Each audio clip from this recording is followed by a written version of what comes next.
स्वतःच्या स्वार्थापेक्षा आपण ज्यावेळेस दुसऱ्याचे हित पाहतो तो भक्त भगवंताला सर्वार्थाने प्रिय असतो. मग महाराज अशी भक्ती कोणी केली तर राज्याचा अभंग आहे ते म्हणजे जगद्गुरु जगदवंदनी तुकोबारे महाराज.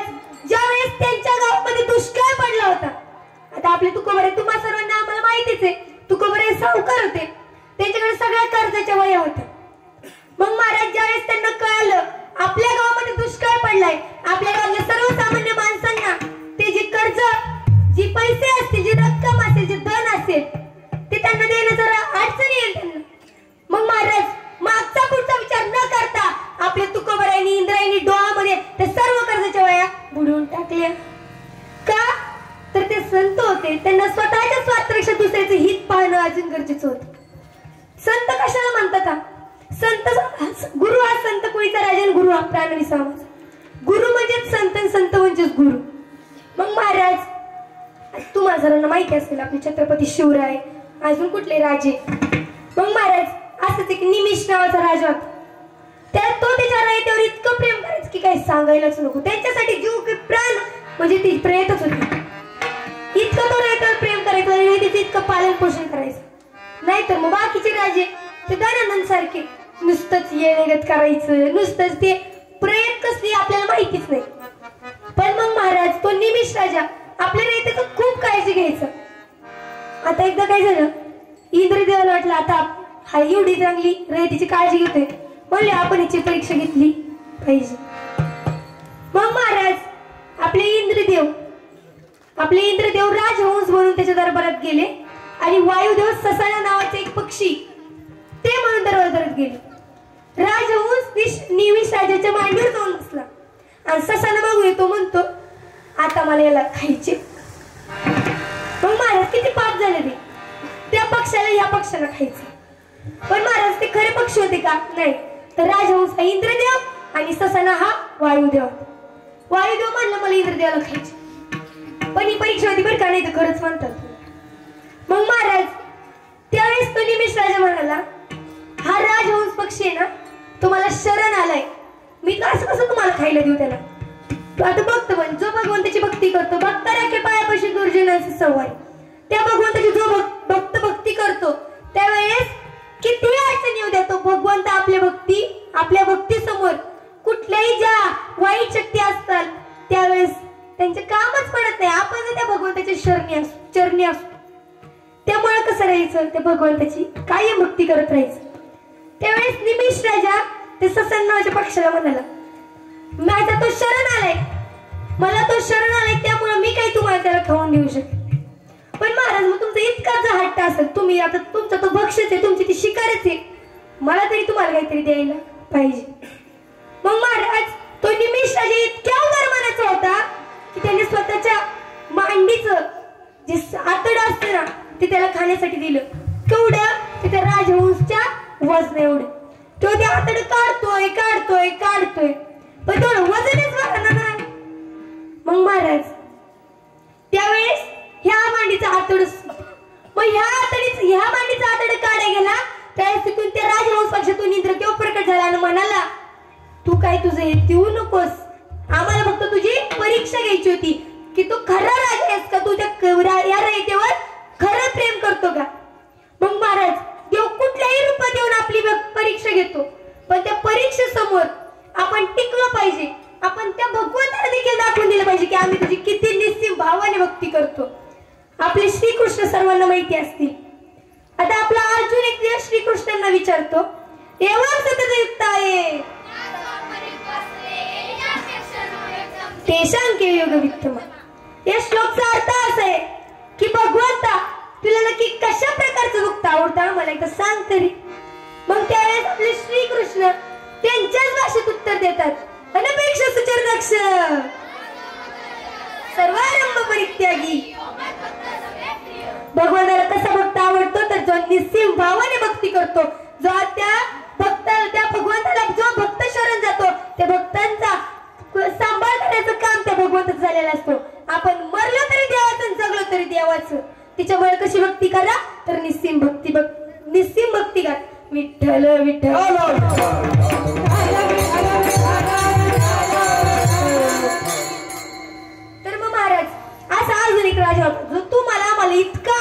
काही सांगायलाच नको. कुठला असेल बरं? मग महाराज तो भक्त म्हणजे आपले छत्रपती शिवाजी महाराज. बरं, काय त्याची जाऊ मातेची पुण्य असेल की तिच्या कुठे जगाचा बाप म्हणजे छत्रपती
इथे त्यांनी फक्त तिथे त्यांनी तो जीव जन्माला आलाय, तो फक्त आपल्या रक्षणासाठी आलाय. म्हणून त्या छत्रपती शिवरायांना अंतर्वीर संभाजी महाराजांचं हे नाव सूर्यचंद्र असेपर्यंत नाही विटणार.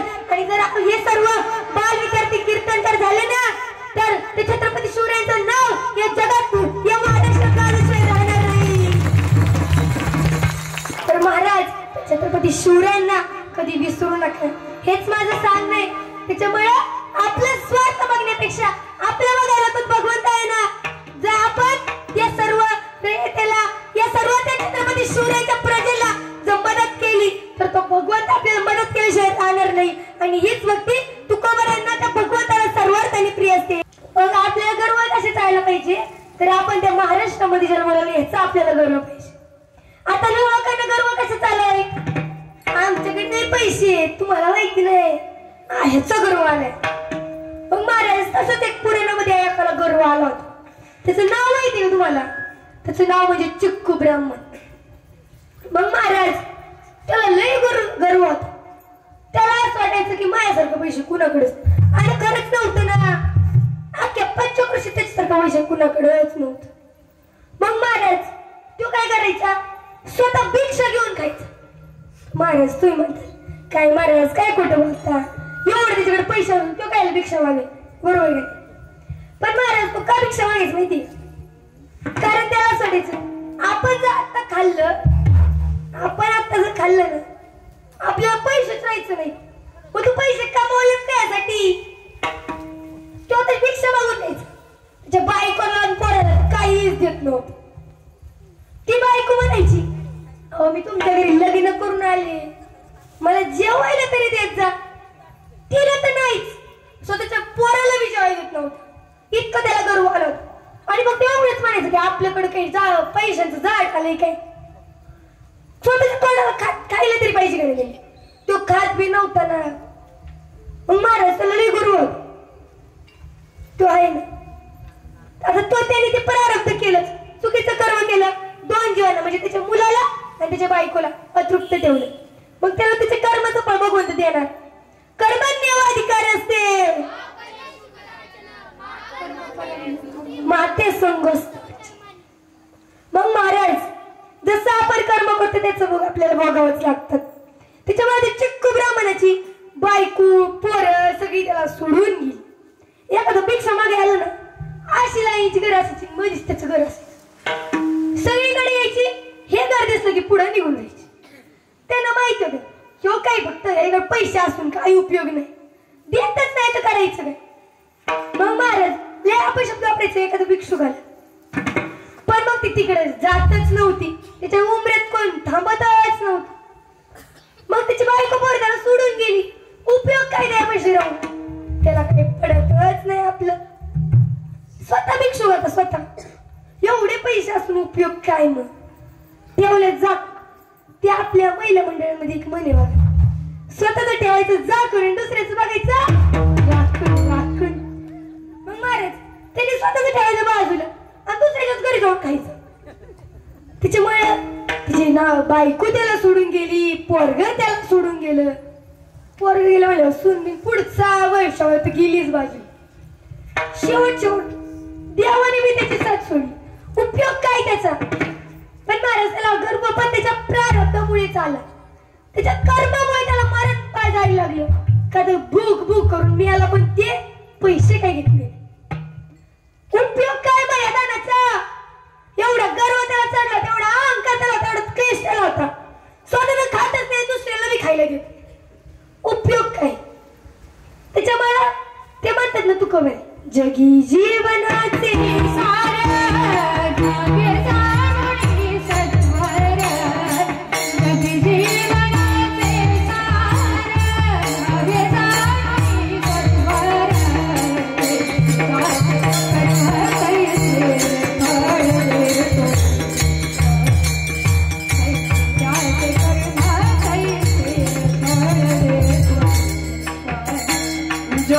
जीवनाचे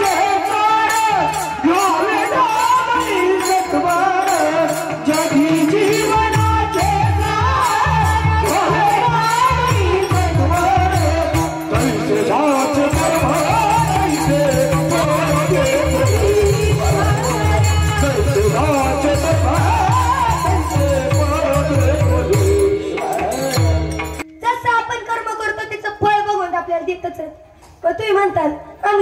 केलं तरी वाईट आणि वाईट केलं तरी चांगलंच का?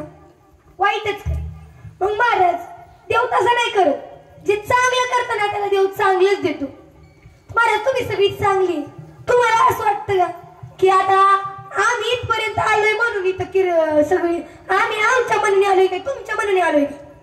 नाही महाराज, तुम्ही तुमच्या मनाने नाही, माझ्या मनाने नाही, इथल्या कुणाच्याच मनाने नाही, तर फक्त त्या भगवंताच्या मनाने इथं आलाय. तर भगवंताला तुमच्या मनात ती इच्छा निर्माण केली आणि तुम्ही इथं आला. मग महाराज ते पण तुमचं चांगलं पुण्यच की तुम्हाला हरी कीर्तनात यायला भेटलं. आता बरंच काही काही घरात झोपलेले असते, पण तुम्ही त्या आरामाचा त्याग करून इथं आला. भगवंत तुम्हाला तुमचं कल्याण करायला मागं पुढे बघेल का? नाही. तुम्ही काय तर तुम्ही हरी कीर्तनाला आलाय म्हणून ते म्हणतात ना, ते जन्म या शब्दाचा अर्थ असा आहे, ज म्हणजे जगणं, म म्हणजे मरण आणि मधला जो न असतो ते म्हणजे नामस्मरण. त्याच्यामुळे नाम घ्या, नाम घ्या. घेतनाम घेतनाम विठोबाचे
आपलं काहीतरी कर्म असेल त्याच्यामुळे दिलंय.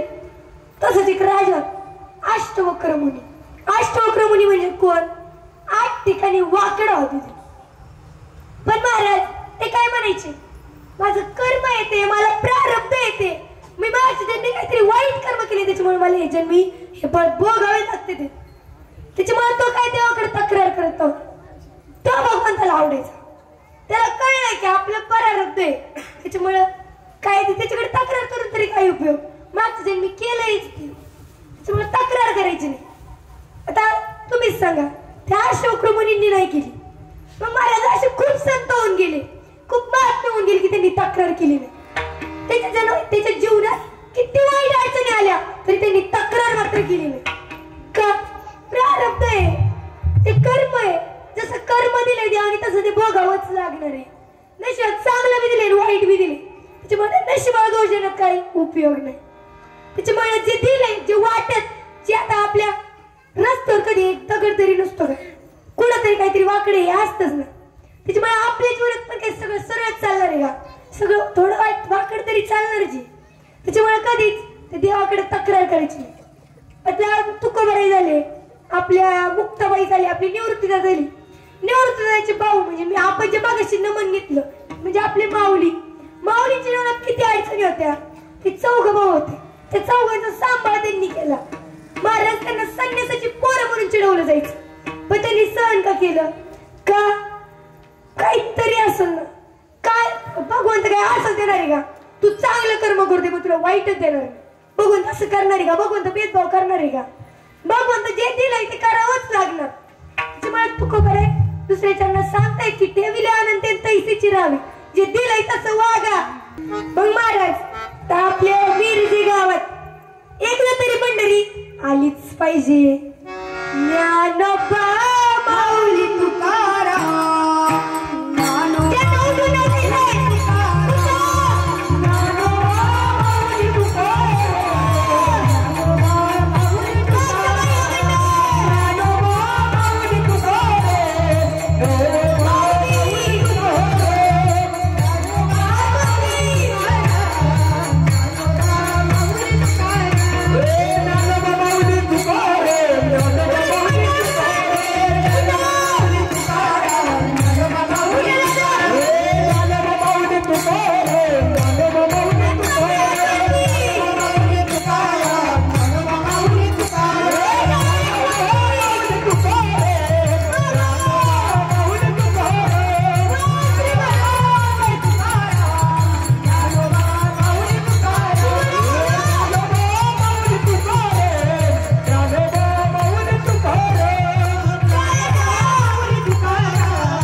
टाळ.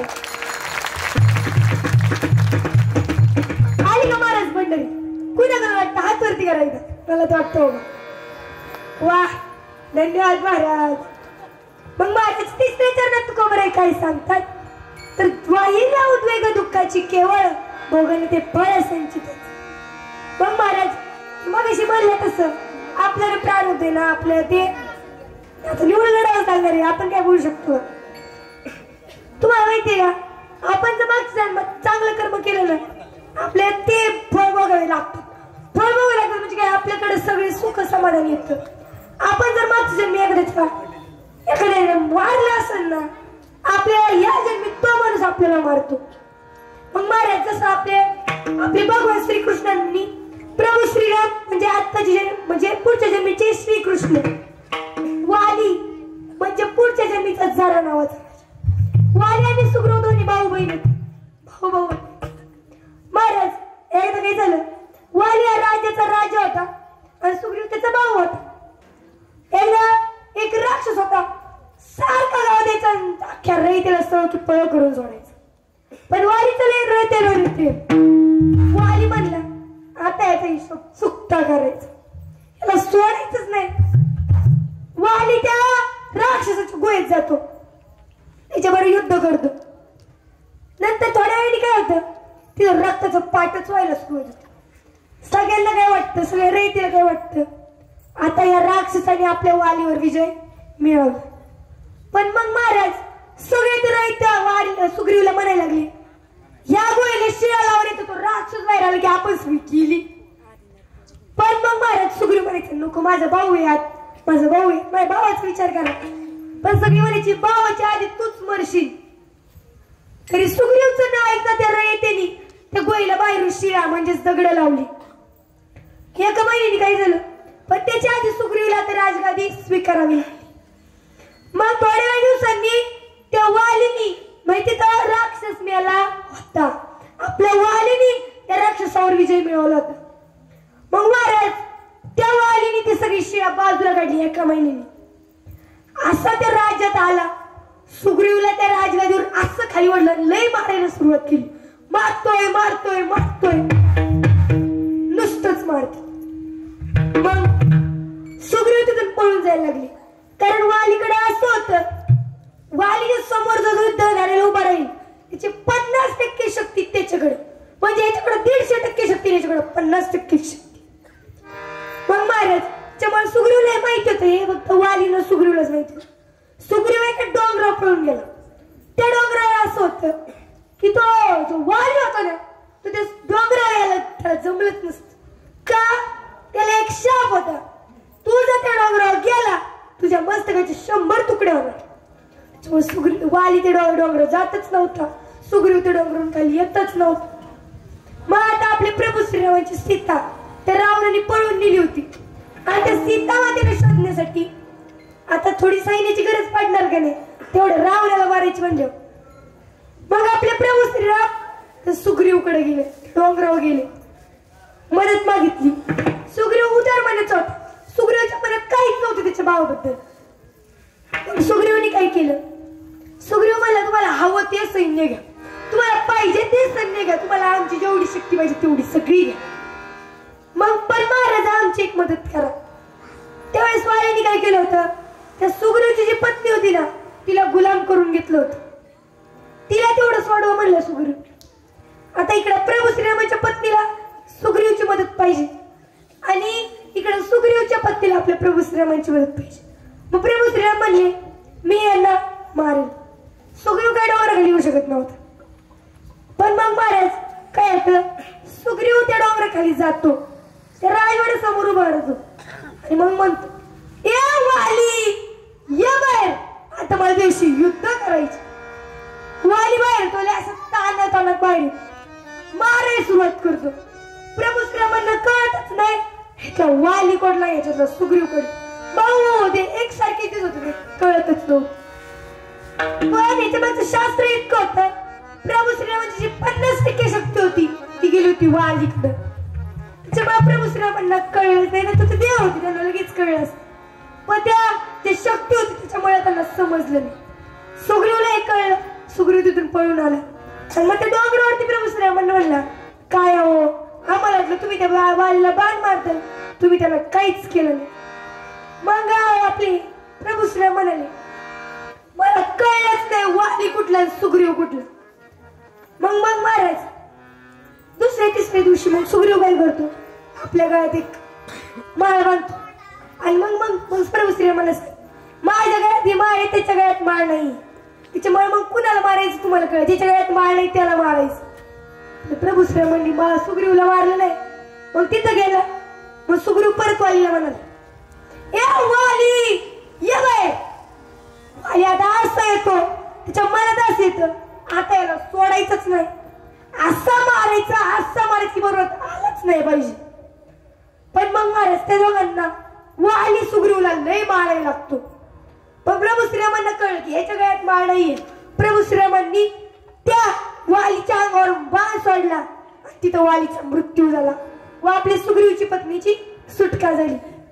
मग आपले सुग्रीव सर्व सैनिक जे असतील ते आपल्या प्रभू श्रीरामाला दिले.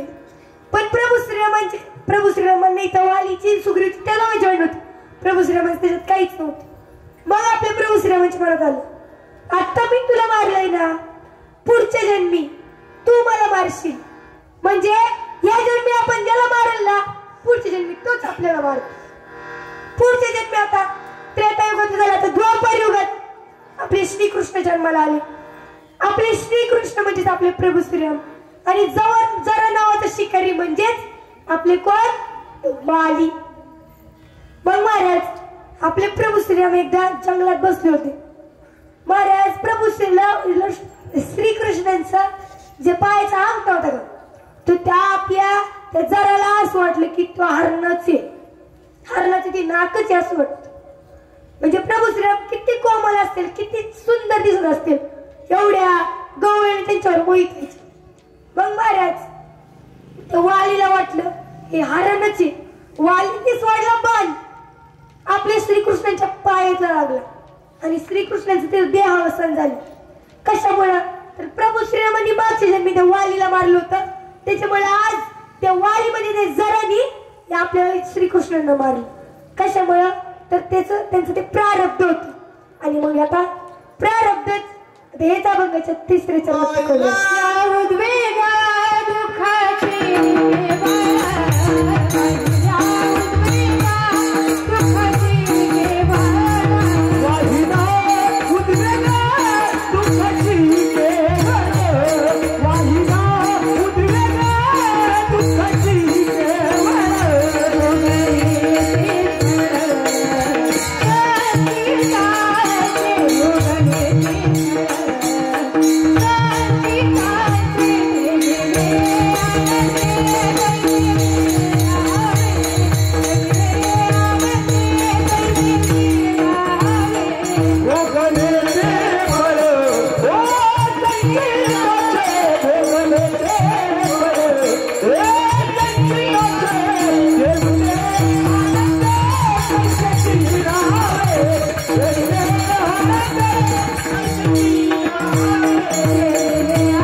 मंदिराच्या समोर आलोय. मग महाराज आता विठ्ठलाचं एकदा भजन झालंच पाहिजे. विठ्ठल